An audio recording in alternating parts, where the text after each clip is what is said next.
we're about to spoil Star vs. the Forces of Evil Season 4. If you haven't seen the show and you plan on watching it, leave now and come back later. But if you have seen it or you just don't care, then please stick around.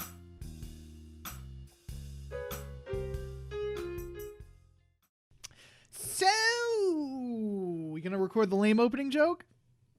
Wait, hold on. Let's try to think of a better one. Give us like 3 seconds. I think it's been a little longer than 3 seconds. You're right. Narwhal blast! No, we're not doing that as an opening joke. That'd be stupid.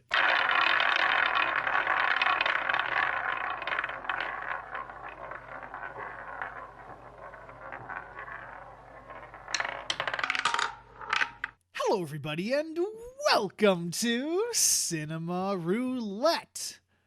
What a journey it's been, ladies and gentlemen, going through this show. Yeah, we are at the end of another long series. Fucking finally. Yeah, which number long series is this? The second or third? Because we dropped the strain. What was the... Did we do... First was Hannibal when we started having 2 separate... Okay, so Hannibal was technically the first long series, quote unquote. Which, hi, if you're new here, possibly from the Star vs. Force of Evil subreddit. If you are, cool. Hey, you guys have been really wholesome. We want to thank you for that, by the way. Yeah. Same with the Black Lagoon subreddit. You guys are awesome as well. Especially if you're still around. But yeah, no, we just want to thank those two groups, especially Black Lagoon. They've been fantastic. They were just so excited to see what we were doing. But yeah, if you're a new listener, the way TV things work, I'll probably explain this quickly again at the end of the episode when we do spin. We cover a long series, which means 3 to 5 seasons this time around. Between each season, we watch a shorter show that is either 1 to 2 seasons. And Star, we finally fucking finished. Yes. Oh, wait, shit, I said the title. That means we have to go do the intro. Star vs. Force of Evil for Season 4. It's gonna get a little weird, gonna get a little wild. I ain't from around here, I'm from another dimension. Gonna get a little weird, gonna have a good time. I ain't from around here, I'm from another dimension. There's the silence. I needed to go quiet for at least 5 seconds. Yeah, we need to go quiet. Even though we were just talking before. No, we weren't. You have no proof. I mean, I do, but I'm not going to post it. Like, who wants to listen to our raw footage? Like, honestly, fuck that. The FBI. That's who. Yeah. They already have. Okay. I'm debating on bantering or just going into the synopsis before we say any judgment of this season. Okay. I vote we just go right into it. Just go right into I can tell we're in a mood tonight where we're getting easily distracted. Where we're what? Sorry, you're getting cut off. Getting easily distracted. This is true. It totally hasn't taken us, 10 minutes to get to this point? 12, actually, but yeah. That's more than 10. Yep. Okay. Imagine missing on 12, though. They don't get that, and we're not explaining it. I know.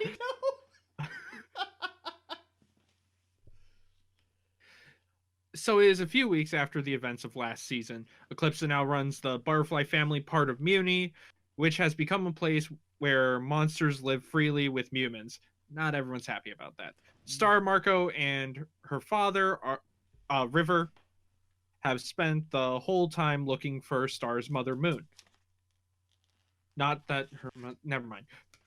Still unable to find her, all they find are fake moons and see that people haven't been taking the new leadership well. They do, however, get a clue and go to Pie Island, an island of thieves and liars.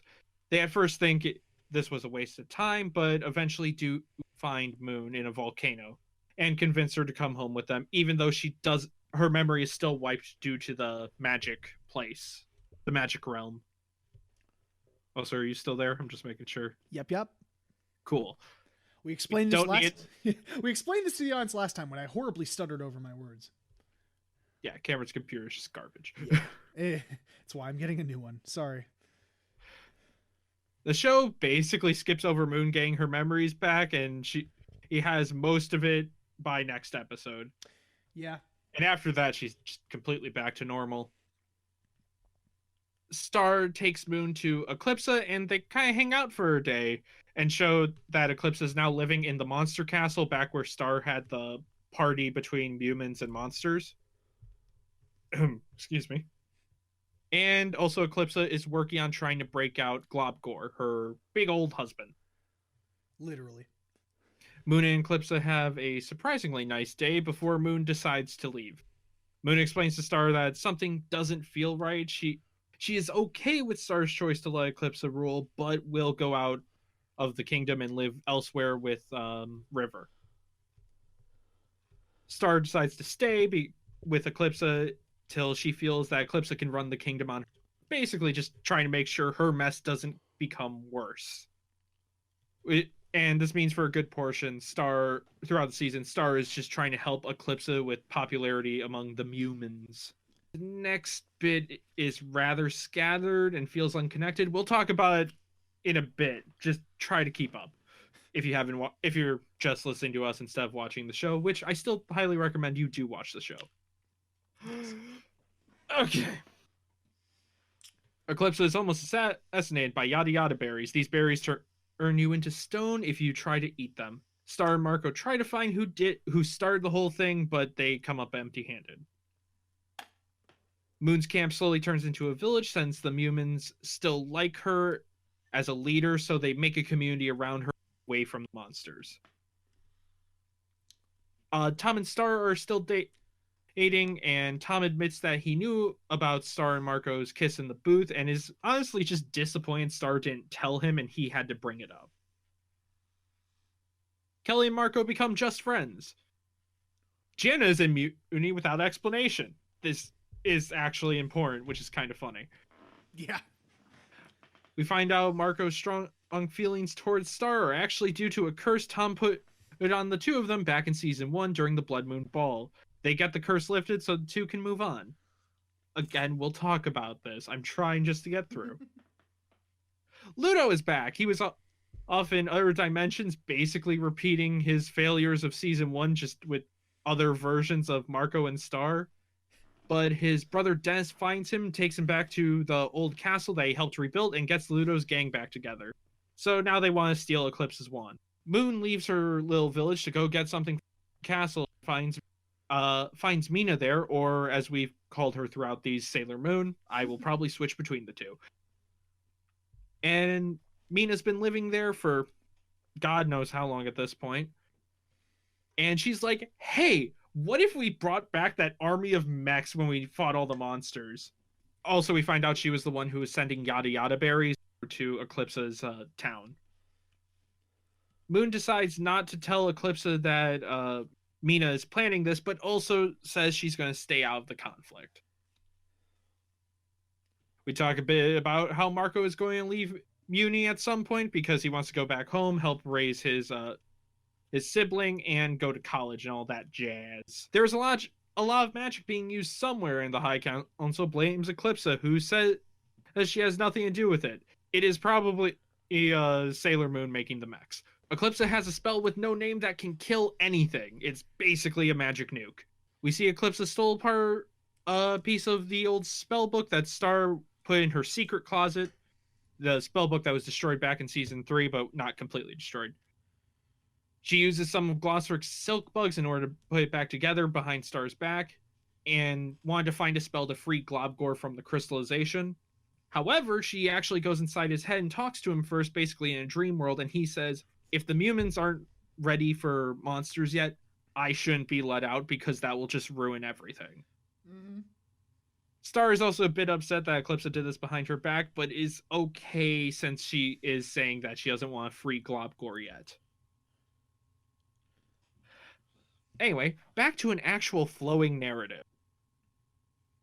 Eclipsa is going to a coronation as the new official queen. She hadn't been coronated up to that point. They still haven't... Hold on. I do have a script here I will explain later.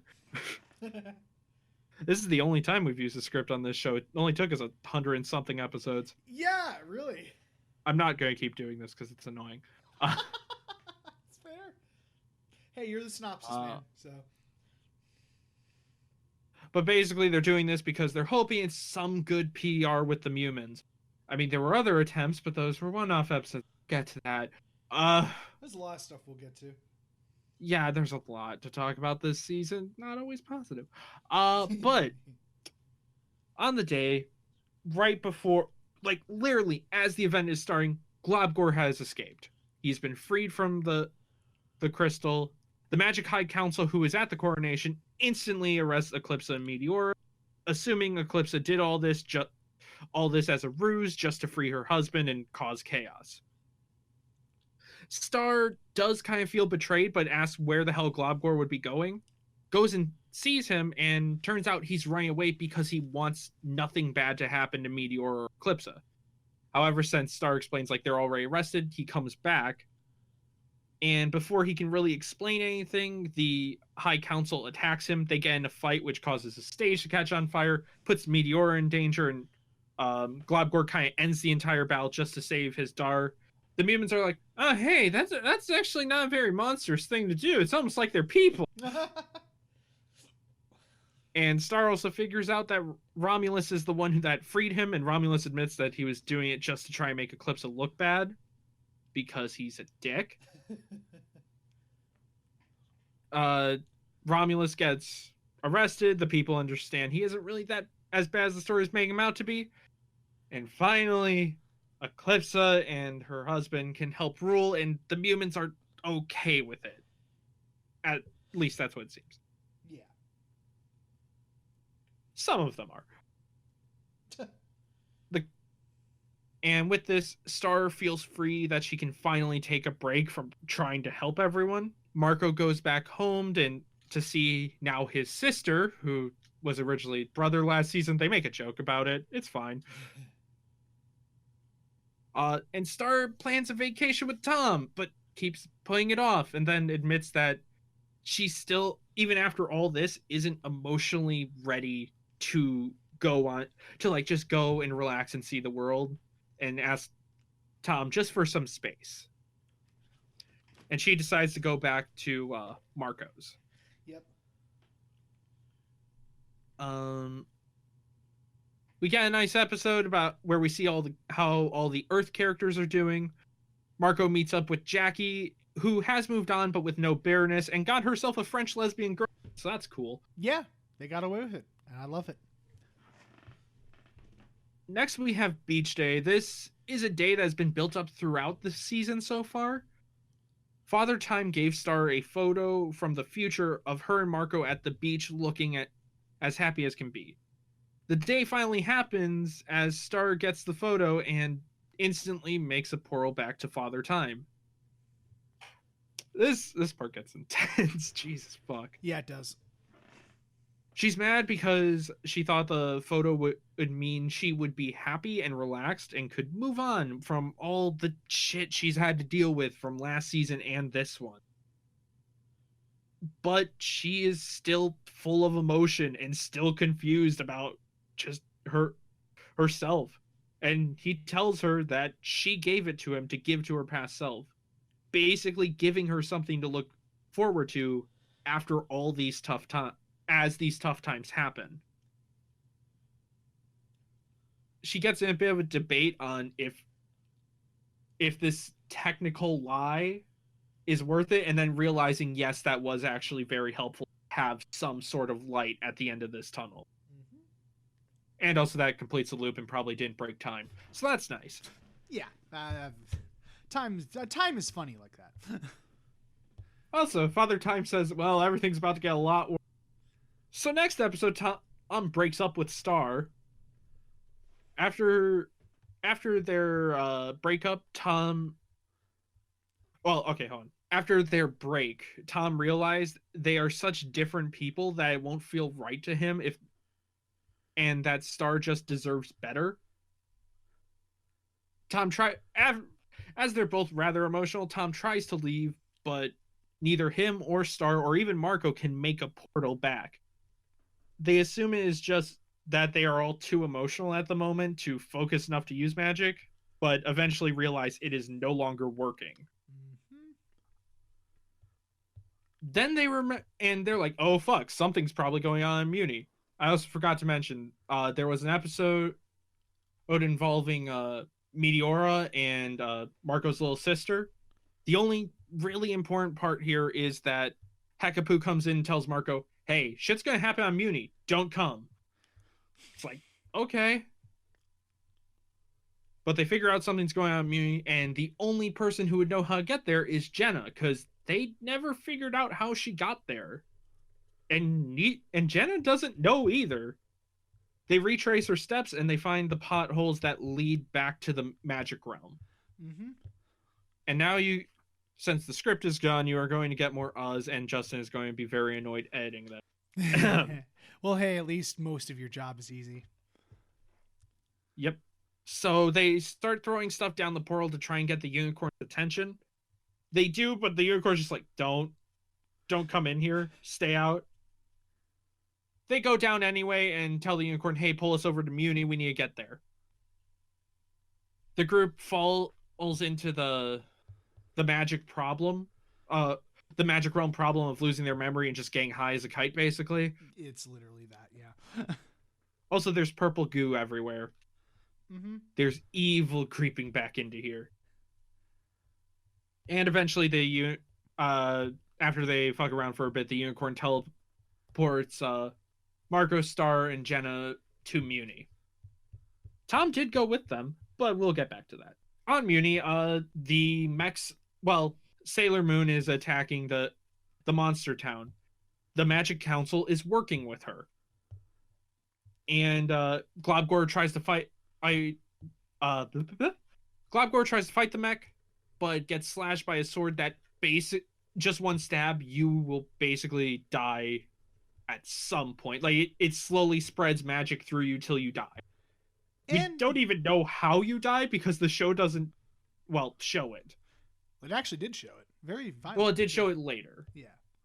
They implied it to be much worse, though. They did. Eclipsa does fight with the mech, but the episode has one of the worst cliffhangers as she's getting beaten down by one of the robots, and that just ends. Then we come back.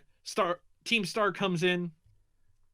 They try to fight the mech with magic. They try to throw basically all the explosives they have at it, and then Eclipsa uses the spell with no name, which does take it out. However, Marco finally catches up because he actually saw earlier that the Magic High Council and Sailor Moon were planning to attack. And he's like, yeah, that mech isn't her. Yeah, she has an army of like hundreds of these mechs. Yeah. So that becomes a problem. Mm-hmm. And they don't want to use the death spell again because we see it like go through the mech, but then it destroys the land and goes like right through a mountain. Mm-hmm. So it's kind of a nuke option. Yes, it works, but also you destroy civilization. So, luckily, Moon and River show up. And Star and Marco actually go off a bit as they're trying to think of a plan. Star and Marco admit they still love each other. They kiss. It's lovely.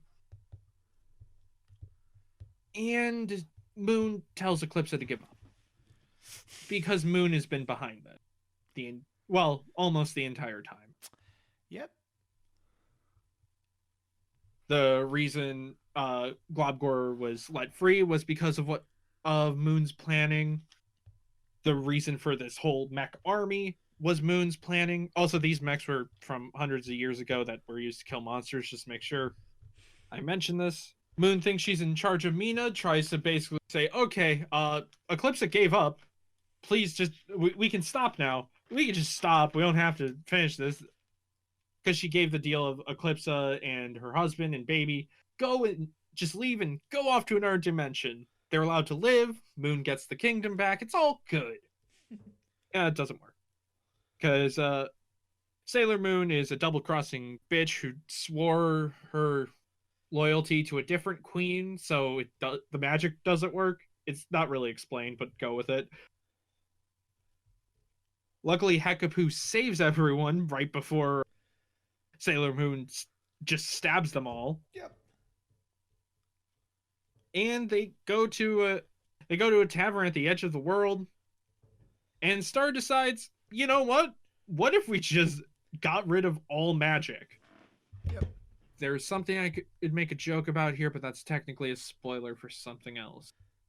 Including, and I don't even know it. Yeah, you don't even know it. So I'm with you, audience. Someone will know. Maybe. I don't know. My brain works this way. But okay. We get to the final episode. Everyone goes into the magic dimension. Tom has actually been trapped here the entire time. Andy one last thing. Huh? Star came up to his plan while talking to Glossric. Basically, showed that if she goes through with this plan, she will not be with Marco.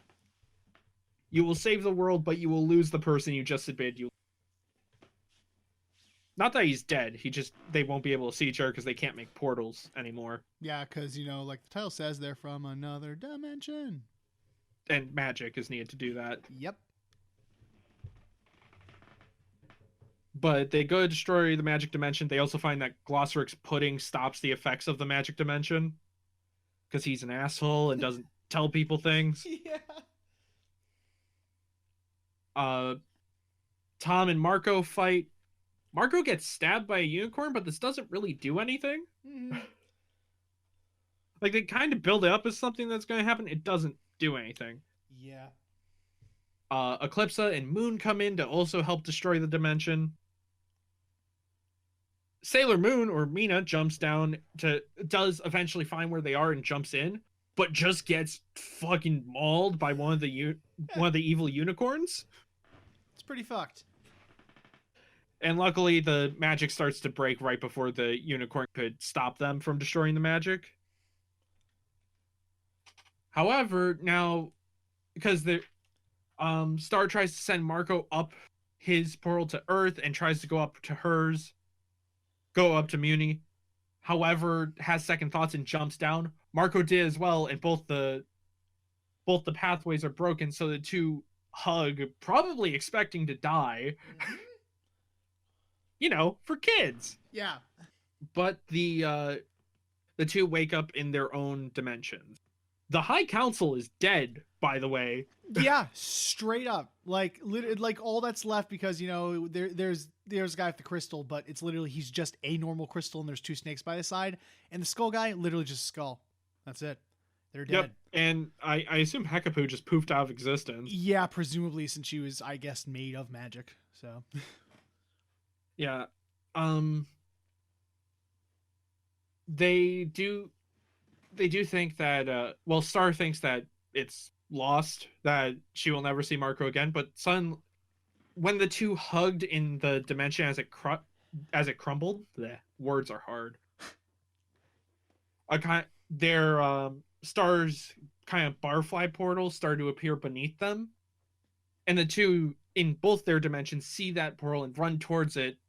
Marco trips right before he can go through it, so he thinks he missed it, but it turns out both dimensions kind of collided and mixed into one. Star and Marco say hello to each other, and the show ends.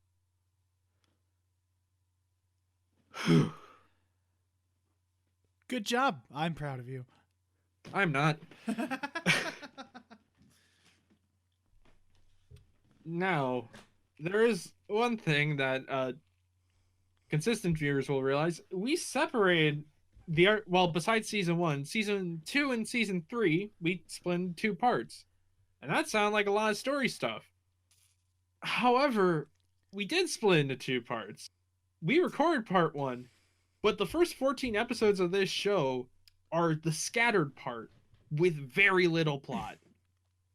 Yeah, we recorded the episode, and it ended up being, I think, like 50 minutes or something, and we realized that it wasn't that interesting because the show itself wasn't that interesting, and we were kind of padding it out, I think. So this was a much more coherent and easier way to do it. Well, we hope so. At least we can hope. So far, I think we're doing better. So do we get the bad out of the way before we talk about the story? Mm-hmm. Okay. So besides the opening first 2 or 3 episodes, a lot of this is one-offs, and some of them just don't fucking matter. The Ludo one, remember how I brought up Ludo in this? Yeah, he never comes back. He's a one-off joke in the end. Yeah, they just completely drop his storyline. That I just found hilarious. Like every other character, I think like they brought up in the ending or whatever, his whole thing was just dropped completely. He's just gone. I was okay. Actually, when we went through the first half of the show, I kept making the joke about how Jackie just isn't mentioned. She technically gets more screen time than Ludo by the Yeah. and technically more plot relevance too in the Yes. finale because she gives Marco the skateboard. That's true. Um, Yeah, man. but yeah, Sorry. without getting redundant, it really hurt the pacing of the show to have all these one-offs, especially when so much happened in season 3. Which I think it would have been really hard for the show to get close or top season 3, but this was such a fucking downgrade in comparison And the for thing the is, first half. I understand slowing down a little after the fucking emotional roller coaster that season 3 was. But I don't understand slowing down for literally the first half of an entire season. Yeah, it took way too much time to get going, which is after episode 14. Yeah, literally. That's the mid-season point. So, like, Yeah. and and we had this feeling when we started the beginning of season 4. Something just felt off, and I couldn't tell if that was deliberately built up.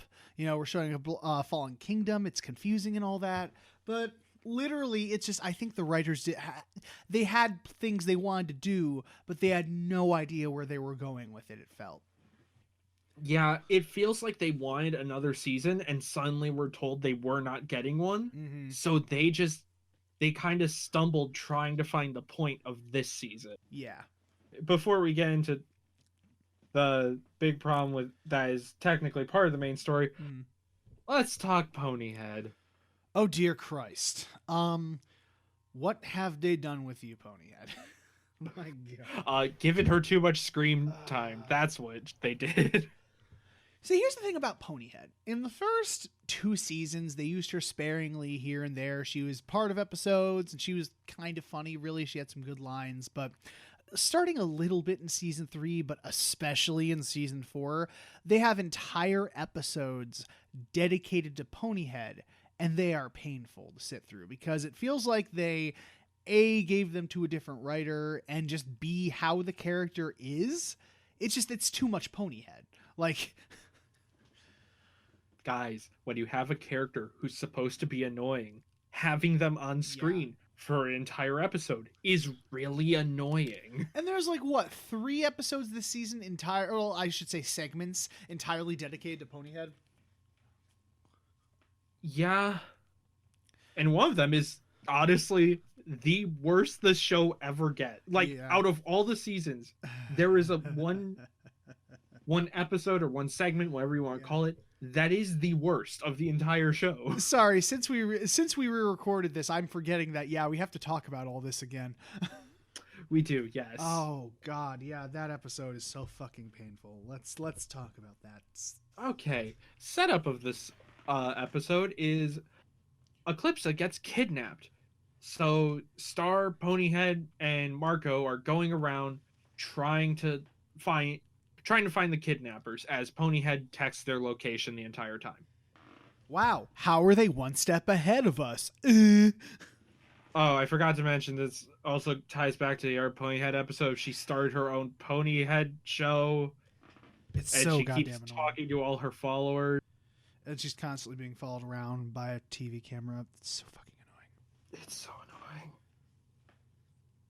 It's just the least funny joke. And like, hey, you know what's fun? Watching an egotist be an egotist and not get punished for it.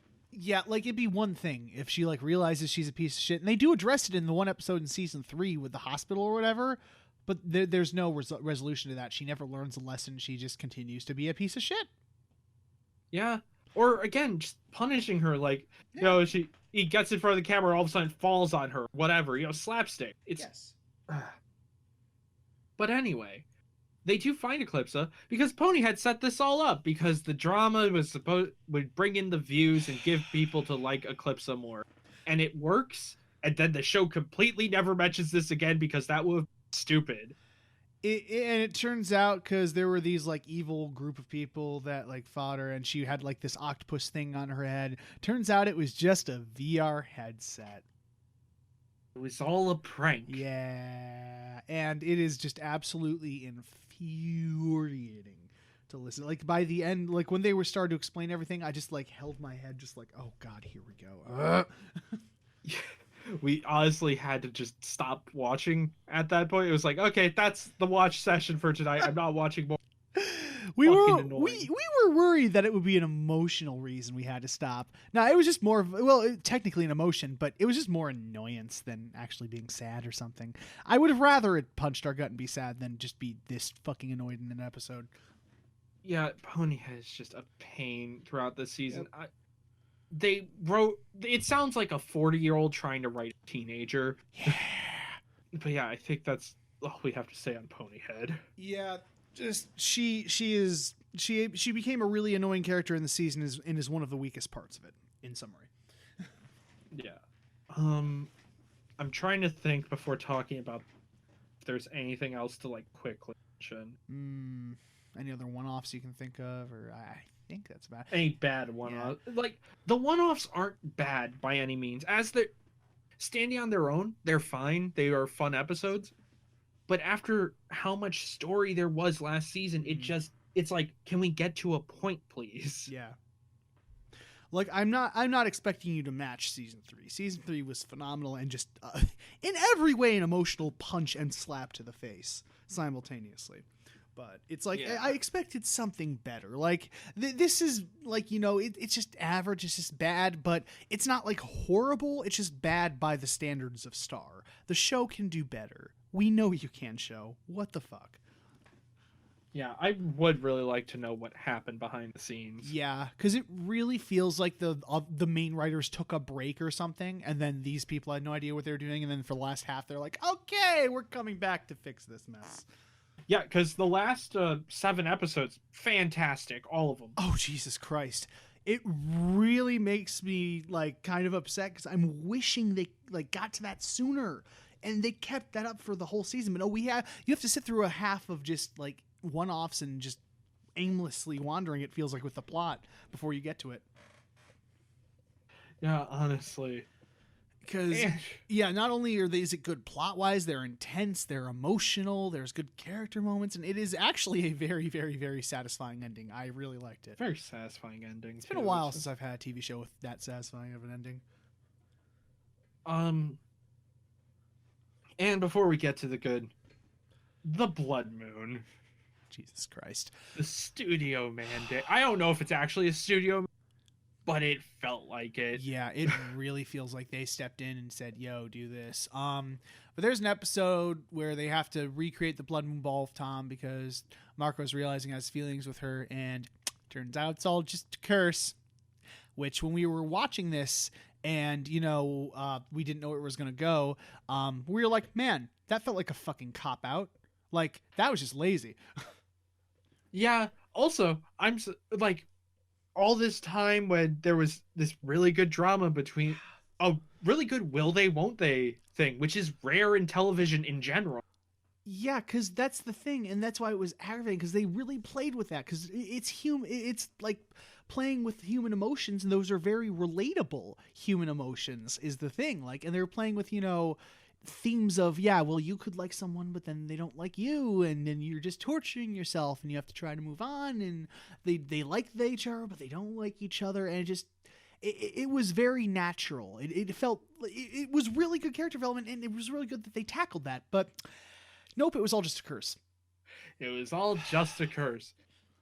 But, which I know what people are going to say. We'll get to that in 1 second. Yep. But right here, all I could think of in this moment is, why isn't Marco beating the shit out of Tom? Because if they just kept with this of it was a curse, Marco threw away his grade school crush that he could have had all because of a fucking curse that Tom decided not to mention like a year or two. Yeah, like Tom effectively ruined his relationship with Jackie and caused them to break up. Why is he not mad at this? Like, at all? He threw away his life at home. He's been here far away from his fucking family, put his life in danger multiple times, all because of, if they stuck with this, all because of this curse. Yep. So yeah, that's just kind of out of character. So, and that's when we started to get worried. We were like, is Jackie just not going to be mentioned this season? Is Jackie just gone? And thankfully they do bring her up, but with her lesbian French girlfriend, and that's a great positive with the show. And they actually couldn't say girlfriend; they just had to imply it through the dialogue because she went to France and quote unquote found out a lot about herself. Oh. Yep, and then they're always together whenever they're on screen, and in that episode they go away holding hands on the. Yep. So they got it past the Disney censors, who still are not doing the big gay. No, they did the gay in a show later. Yeah, but at this point they were still afraid to do it. Also, in case you weren't part of the internet culture, the big gay was a bunch of shows had lesbian kisses in them, like just openly. It was nice. Yep. Yeah, I'll mute just in case. But if you know about the multiple kisses that happened, they were nice. Yes, they were good. Nice representation. Exactly. It was great to see. Like Cartoon Network did it, Nick did it, and then Disney was just like, "Nah, we're not doing that yet." Well, no, Disney during the biggest moment that Disney did do it, but anyway, that is off topic. Yeah. The Blood Moon. The other part is it doesn't matter. Because they have feelings for each other anyway. Nothing was really broken, you know. Well, one, when Tom breaks up with Star, he tells Marco, like, yeah, sure, there was the curse, but come on, man, you gotta like her a bit. Yeah, and he was like, it's okay if you date her. I'm not gonna be mad or anything. And also, later on, when they do finally kiss again, technically, because they did in the booth. But Marco says, yeah, he's had that feeling for her ever since they met. That line right there really feels like a studio mandating line. It did especially because during the ceremony that lifted the Blood Moon curse, it looked a lot clearer that Star was kind of hurt that Marco said, oh, it worked. Yeah, she was very clearly giving a face of, I still have feelings. And I was like, well, then that would have been clever because then the roles would be reversed. Star now has them and Marco doesn't. So we can play with that, but no. But no, yeah, just that whole Blood Moon thing was completely pointless and we did not get it. No, it was probably the weakest plot point of the show, if I'm being honest. No, it wasn't because there was the Ponyhead episode. Well, I meant like main plot point. There weren't many missteps in the main plot when it happened in this season, but that was one of them. Yeah. And I think that's all the bad. Yeah, and unfortunately the last half a season before it actually comes back and gets really, really good again. And, it is still worth watching because when it gets good, it's really fucking good. Yeah, Holy shit. The last 7 episodes are so good. It's phenomenal. Like when we got to those after watching that first half, we're like, what is this? The show is being clever and has some good twists and turns and has some emotional stakes. Where was this all season? Honestly. Oh, man. And it was thrilling, if I'm being honest, that conclusion. I loved it. My God. Where do we start with this? Because there's a lot. Yeah. What do you feel like starting with? Actually, we were just talking about a relationship. Let's continue with the Tom and Star breakup, because that was handled way better. Oh, okay. We didn't talk about the episode where they break up, do we? We what? We didn't really talk about the episode where they broke up, did we? No. And also, I think we mentioned this back in season 3 that we knew something about season 4. We did. I knew, and then I did tell Cameron that Marco and Star got together. We knew that for a good while. Yeah. Thanks, Internet, for spoiling it. But Yeah. But the way it was handled was really fucking good, if I'm being honest. Way better. Yeah. Way better than I thought it would be handled. I was really worried it was going to do the TV show thing where it was like, oh, see, they, with the will they won't they won't because the person found this person. But oh no, turns out the person they love is a massive asshole, has a weird freak out, so Yup. they break up. Yep. Thank God they didn't do that. Yeah.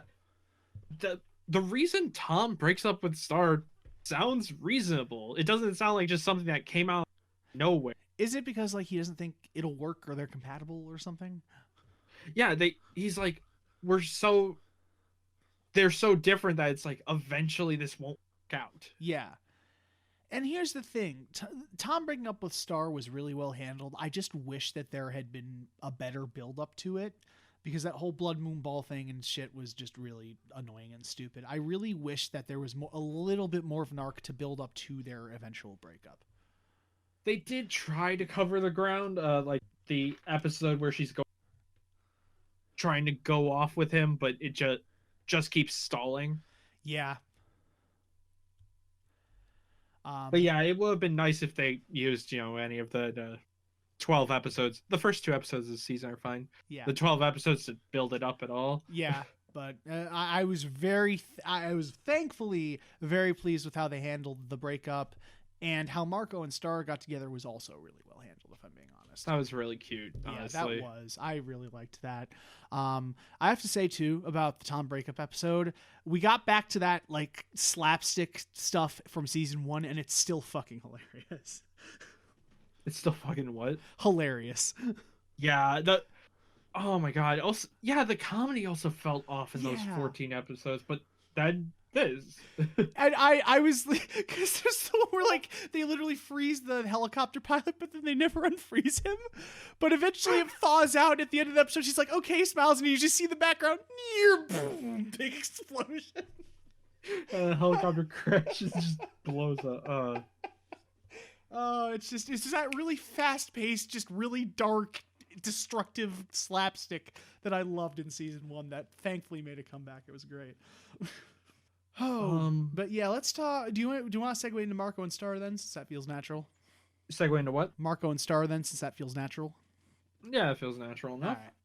All right. Except if we were to like mention that, it would feel natural switching over to it. True.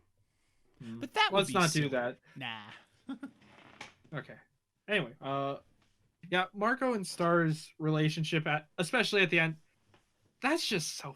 It worked out way better than I thought it would. I was so worried it would feel way too forced. Mm-hmm. But no, the good writers were back at this point, and they handled it very well, and it was really cute and well handled.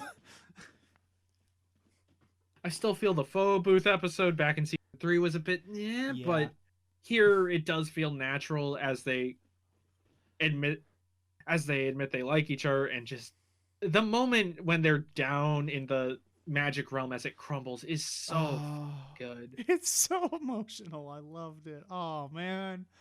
God, yeah, the ending got really, really emotional with their relationship. It was great. Yeah, it was just really. I applaud the writers here. Yes. They did a will they won't they that didn't suck. No, and it ended up really working out at the end. And man, that tension at the end when they're running towards the portal, I'm like, come on, you can make it. No.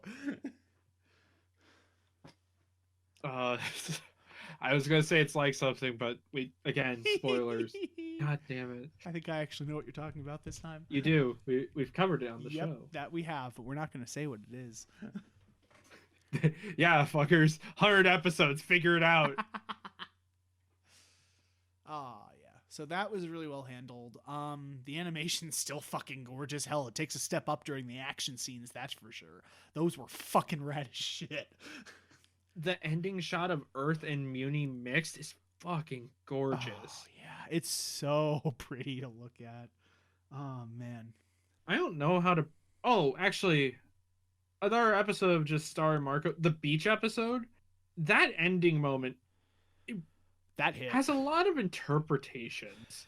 It has a lot of interpretations, not to mention the fact that it's, the sci-fi concept of time that I love, and that's so thought-provoking and delves into, themes of fatalism and like stuff that's meant to happen and blah blah blah blah. But there was a weird implication in a way that it could have been interpreted. Is that like, is it okay to lie to yourself just to keep yourself happy even if it's false? Yeah, is it okay to have false hope just to get through the tough time? Yeah, it brings that up, and I don't even know if it answers it or not. But yeah, there's a lot of interpretation and just a lot of really deep. It frankly got really deep with the discussion of time and shit. Yeah, like it just is it better to just try to force your way through the tough times, or is it okay to have something there even if it could be false? Yeah, exactly.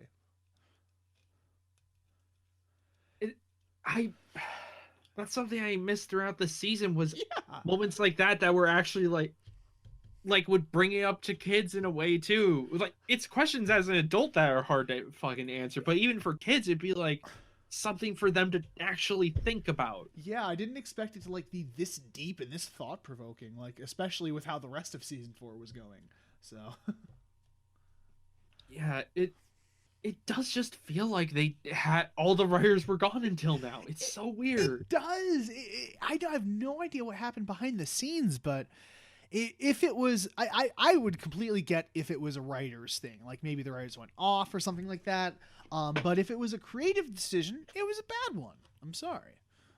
It was a bad choice. Yes, if that was on purpose, shame on you.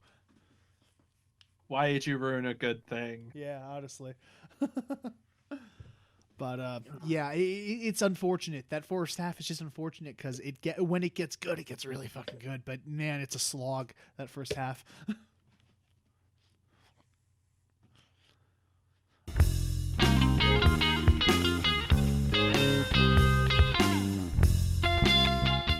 Hey, remember when we mentioned that this thing might crash?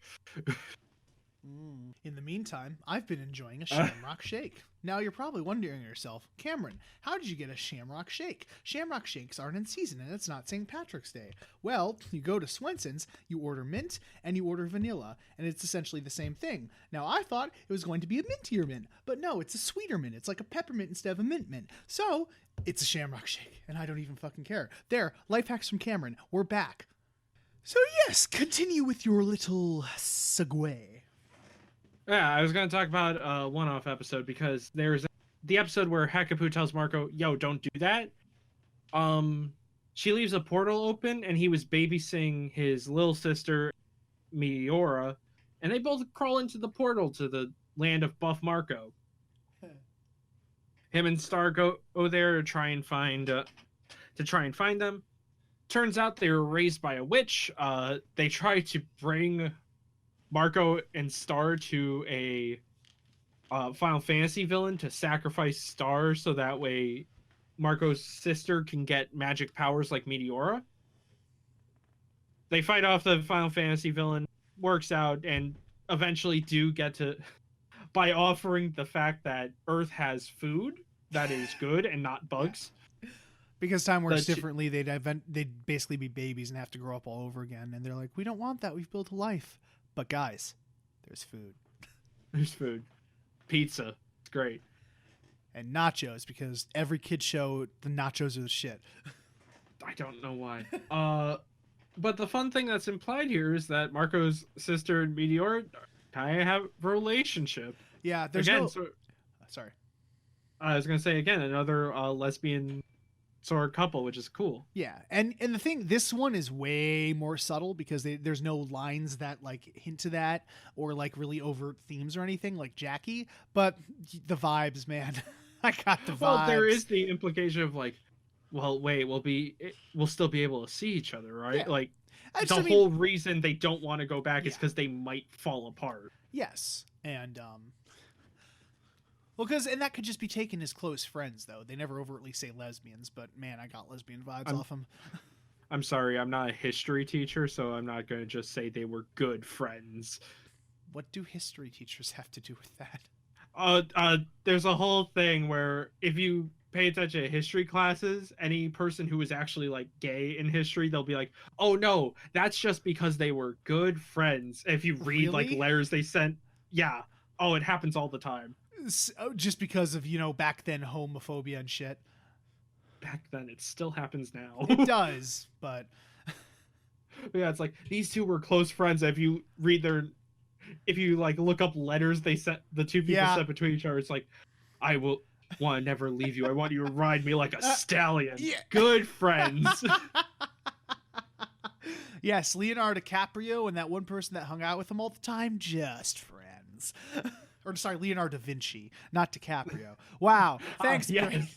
My favorite historical figure, Leonardo DiCaprio. Yeah. Wasn't there like a Da Vinci had like an assistant or something that he hung out with all the time that he was good friends with? That was one thing that was one person who had good friends. Yeah, there were a lot of those. Spartans, hella gay. Samurai had a giant orgy after Yeah. canceling a law that would have made gay marriage illegal, or being gay illegal. Yeah. That's for a different podcast, though. Oh, but it's so fun to talk about. Sorry, here. We'll get back on track here. Lesbian vibes. Yeah, it's really cute to see representation like that, and it doesn't feel forced. No, I love that. That's amazing. Mwah. Also, that Final Fantasy ass villain is just Oh he my was god. so well animated. He had Oh. such personality. It was great. It was so amazing. Oh man, yeah. I mean, I would say I had the hots for him, but man, that stomach mouth kind of. I don't know.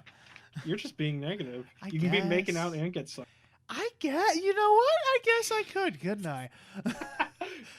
You know what? That doesn't sound half bad. I'm so happy we make jokes like this while we're talking about a kid show. I Dude. marked these as explicit though, so Dude, fucking, he was totally gay. Come on. there were some vibes there too. Oh, yeah. I'd let him ride me like a Um, horse. I mean, You want to be good friends? yes. That's what we should do now. Just anytime there's an obvious couple, just be like, "Oh, good They're friends." good friends. Yes. I guess for another one-off, because segues are hard. They go. This is actually part of the turbulent part of the show, but they go back to Quest Buy because it's closing. Okay, because the show's ending, so we need to wrap things up. Mhm. And honestly, the ending just floored us because it was funny as hell. Because I'll mention this briefly. In the season, there were a lot of very abrupt endings in that first part. But this was one where the abrupt ending worked, and it was a joke, and it was fucking hilarious. Yeah, because the whole setup here is Quest Buy's closing. It's a big rush because everything's on sale, so the place is packed. Jana steals a uniform so they can go to the back. However, the back room is cursed in the way that it will always make what you want appear. And there's even a Quest Buy employee who tells them after they've messed around for a bit, "Yeah, you'll never want to leave. You'll just keep getting what you want and then go." All right, I'll get your cages ready. And then Star just says, we're good friends. We have friendship. We don't need any of this." Yes. That, even though Marco clearly gets kind of distraught near the Yeah. end, they just walk out. Well, It no. ends. Well, here's the thing. Marco still gets the 16 wallets because he needs those for his lifetime. Yes. But How that's long it. That's does what he think came here he's for. going to live. So. Oh, brain, don't go down that rabbit hole. What? Well, I was just thinking about how Muni mixes with Earth at the end. Yeah. Muni has hell. That's not a does. debate thing. There's hell. There's demon. Tom's a demon. Yeah. that's a demon. I've seen some demons. That's a demon. That's demon. How will that mess up religion Yeah. in Earth world? And actually, to go even further down that rabbit hole briefly, heaven and hell exist on Earth. What if there is another heaven and hell, and then that just merged with that heaven and hell? What happens then? Oh shit! Not only the Wait, Earth Tom's is... all the way in Michigan? Yeah, right? Man, it's funny how time works. Interesting. Anyway, we should probably get out of that rabbit hole before shit gets too weird. It's true. Well, let me just put some dirt on that. Okay. All right. Yep. Oh, it fell down the hole. Ah, well. Where'd the dirt go? It's in the hole. But yeah, that abrupt ending just worked. Because I even jokingly said, "Where they just go walk out?" It did. It did. It was great. Marcus like, we gotta save the babies, and Jenna and Star were thankfully there. They're like, nah, man, let's go. And then they go. Did they leave? It's great. Trying to think of what else.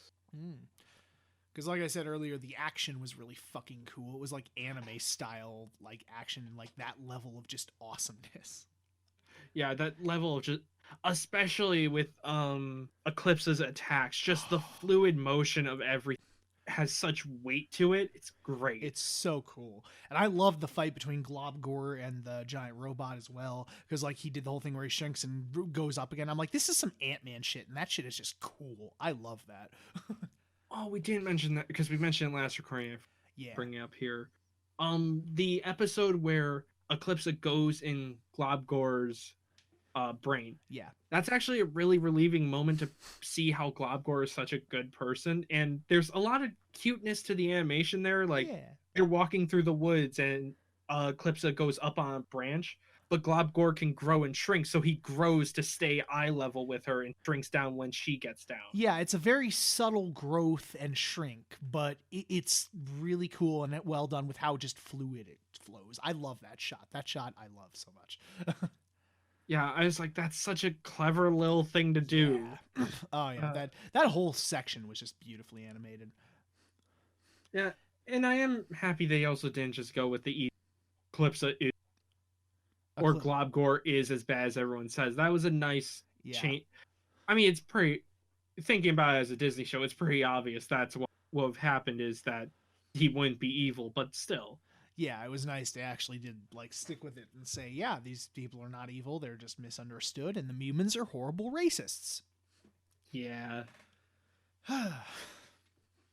Speaking of racism. Oh my. Those themes come back in this section hard. Yeah, at the end it comes back a lot harder, but I do like some subtleties of it, the way they talk about it. For one, there's a episode where the humans and monsters play quote-unquote cornball, which is just some made-up sport no one actually knows. Here in Ohio. Here in Ohio. But it's supposed to be the first cornball game where monsters and humans play together. But of course, none of the adults can get along. However, all the kids who were brought to the game are actually leave the stadium and go to play just by themselves all together. And I do like the message there of like, even if adults right now are garbage and racist, the younger generation will be there. The younger generation, there's some hope. No social commentary whatsoever. Luckily, this is a kid show, which means it's not political. Yes. In a way. I also like later when Muni is getting attacked by the giant robots, Star goes to the village, which her mother's village, which is all full of the older generations, and they've just closed themselves off again, trying to go back to their old shitty racist ways. Yep. It's like, yeah, you sometimes can't change these people, and it sucks. Actually, I just remembered because Sailor Moon lives, sadly. Yeah, I was gonna say that death was pretty fucking gruesome. I would have liked it more if they just stuck to their guns and kept her dead, because that was arguably worse than Toffee if she would have just stayed dead. Yeah, it felt more brutal, but just getting mauled by a horse while drowning, like Jesus. Also, her totally not political speech at the end of saying that even if she died, her ideas will stick around. Yeah, that's a scary thought. Sound familiar? No, don't know what you're talking about. Yeah. Oh, it's okay. It's just a kid show. It's just a kid show. Yeah, I do like the way this show handled talking about race. That was very adult. It was very adult, and they did it in a way kids could understand. Like, I was just shocked, especially in season 3 when the themes became just completely overt. I was shocked that it even like attempted to tackle it, but not only did it tackle the racist themes, it handled it really well and had a really good message about it. Like, holy shit. A really good and rather realistic message. Like, it was still optimistic, but it faced the reality of like, you can't just do this as one person. Yeah, you can't just do this as one person, and it's not going to happen overnight. It takes time. And giant robots. And giant robots, yes. Well, no, wait. You want to get rid of giant robots. Oh, yeah. It involves you destroying the structure of society. I'm just saying, because they destroy magic, which is They do. the whole way the place where... Anyway. Okay, moving on from that little awkward bit. Moving on. Sorry, that kind of went over my head for a second. Anything else about this season? I think that's about it, huh? It kind of feels that way. Yeah. Just overall, characters were really well done. First half was a slog. When it got good, it got good. Once you hit episode 14 onward, it's great. Yeah. It is definitely the weakest season of Star. It is. Oh, because of those, like, 12 or 11 episodes, how many ever it would be. It's just... That drags. There's no way to put it. Yeah, that is the weakest part of Star, is the first half of this season. So, but yeah, when it's good, it's really fucking good. So it's still worth a watch. Just be prepared for the first part. Yeah, be prepared to drag. Yeah. And just Star as a whole, because we finally got through this. Yeah, overall, still a really fucking solid show. Like, the fact that it was as good as it was for as long as it was, I still think elevates it, because, you know, the weakest part was the first half of the 4th season. Other than that, the show's fucking fantastic. Yeah, if your worst part of a 4-season show is half of one season, yeah, that's fucking golden. Honestly. Yeah, overall, the show is fantastic. It went places I did not expect it to go. And, you know, we kind of knew beforehand, because some people had said, you know, oh, this gets like Gravity Falls levels of heavy. Arguably, it was a little worse during season 3. Yeah, I would debate this show gets heavier than Gravity Falls. I don't know which I like more. That is a whole longer debate. But this overall was a fantastic fucking show that needs a release. Shout Factory when? Shout Factory, I will pay $100 for the complete series on Blu. I would too. Like, please make it happen, please. It's so good. It's so good. Like, yes, you can legally watch it and stream it on Disney Plus for right now. But what if they take it off? Also, what if you live in an area where internet isn't fast? Yeah, exactly. We actually talked about this in a topic episode. It came out. You should go listen to it if you want more on that subject. We recommend checking it out. Yeah, it was 2 weeks ago. Yes, yes. Yeah. And you can... I forget what movie episode would be next. Yeah, it's okay, but you can watch it on our YouTube and in streaming places everywhere. It's all in the description. Shameless plugs are fun. Shameless plugs are fun, especially when it's your own show. Yeah. But yeah, just as a whole, yeah, a fucking amazing show. I did not expect it to get this fucking heavy, and it went places I didn't expect, and that just elevated it so much. Like, you told me a show, Star vs. Force of Evil, is going to talk about systemic racism and do it well. I would not have believed you. Honestly, especially, you know, since the tone of the first season was just one-offs and getting used to the characters, and it was way more jokey. But man, does it take a left-hand turn. Like, that 3rd season just, boom, fuck you. Not to mention how well it handled, I know we already said this, but how well it handled throughout the show a will they won't they relationship. Yeah. And it did fucking suck. Those usually suck, and those are usually really hard to get through. But this one is one of the few that handled it really well. And it was understandable knowing both of the characters. So... yeah, I do understand the complaint of some people that they would have liked to see a story where they didn't get together. Mm-hmm. The idea of actually dealing with that reality that sometimes happens where it just doesn't work out. That is something that I would like more shows to cover, or even like adult or kid shows. But Yeah. for now, it was still super satisfying, especially that ending of them just saying hi and it feeling so nice. It was so good. Oh, it really pulls at your heartstrings. It's a really nice ending. So, yeah, I know a lot of people were mad that they got back together, but it was handled very well, and I was fine with it. I do find it weird. This is something I didn't bring up last season because I didn't notice it until this. They took off the lesbian flag colors on Star. I don't know why. Yeah. I don't know if that was a studio thing. That's just weird to me. Yeah, it just kind of disappeared after a while. So, It disappeared either season 3 or season. Yeah, that's odd to me. Or maybe that's the Disney Plus version. Maybe they censored again, like they did with Gravity Falls. Oddly, that too, that could make sense. But then why have it in the first 2 seasons and then it just disappears? Because Disney is stupid. Like, I still love that they like censored it on his hat, but not in the intro. They Alex Hirsch pointed that out. Like they missed it. So it's like, what even is the point? Yeah, there on Grunkle Stan's hat. There's a symbol that I think relates to a part of Muslim religion. Yeah, I think it's Islamic. Islamic. Sorry if that was very insensitive. I apologize. I did not mean. Anyway, it was a religious symbol, and so they censored it, even though it's dumb. You can look into it. This is why we say go buy the Blu-ray from Shout Factory.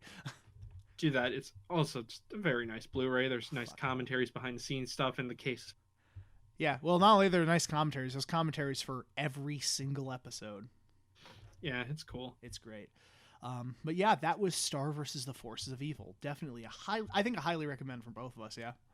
Yeah, if you have Disney Plus, give it a watch. Absolutely, highly recommended. So while you're waiting between seasons to watch She-Hulk, to Jessica Jones, that's all I want Disney Plus for. I know. I am excited for She-Hulk. She-Hulk's gonna be really rad. I always like the design of that character. Yeah, I know you specifically are really excited about that. That's awesome. Because I actually want to know more about the character. I always like she's hot. You're gonna have to say it one more time. I always really liked then you broke up for like 10 seconds and just said she's hot. That's it. No, that's basically it. All right. I also just want to know more about her. Yeah, right. As a character. It's fine. I also find her hot. It's cool. She can bench press a car. That's so hot. I like muscles. What can I say? Yeah, Okay. I think that's it, huh? We have a wheel. I was trying to hit record on it. So we're not doing a short series. Again, I mentioned this earlier, but we are going into our next long series. Yep. Since we honestly rarely spin this one due to us having to get through at least 3 seasons of a show. And last time we spun it, it was still 2020, I think. Yeah, because it was July that we started Star, yeah? Yeah, okay, so we did it's almost been a year. Yep. There was a lot of problems, and we did a movie month. It was a lot. Yeah. Anyway, the movies we have on here, not movies, Yes, Fucking this up. long movies. very long movies, several hours, in fact. More The than shows that. we have on here, we have, well, I'll just go through them. We have Fringe, Samurai Jack, Breaking Bad, The Good Place, Gotham, Nikita, Le Femme Nikita.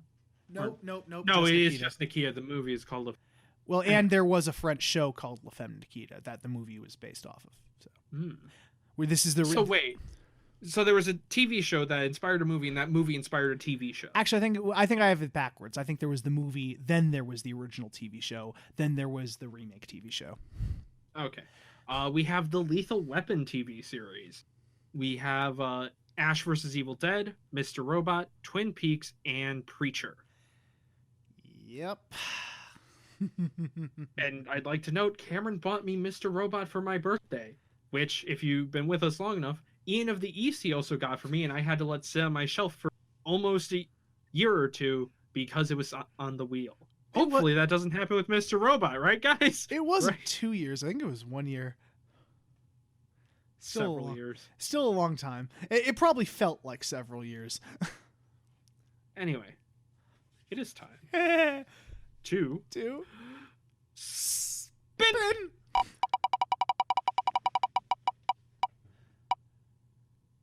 I was worried. What we get? Our next series is a series neither of us have watched, with Fringe. Ooh. Now, I want to get this out of the way because we've heard this. The first season is the worst season. Yeah, apparently Fringe gets off to a really rough and really rocky start, but then it finally finds its footing and becomes actually really good, people have said. So, Yeah, so we will see. But before that, you can listen to the RTV series we've covered. We've covered Hannibal. We covered part of The Strain. That is the only show so far that we have stopped. yeah, we dropped that. So, We dropped that. There's still the open layer of, if I think it was 20 or 25 people, 25 separate people tell us to get back to it. We will. yep. Please don't.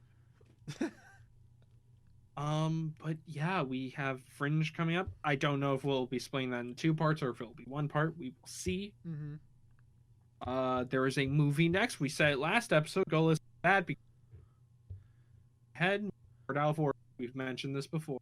Yes, and also you're breaking up super bad at the moment. Fuck. I think we're back though. So, Okay. I said words. Hopefully you understood most.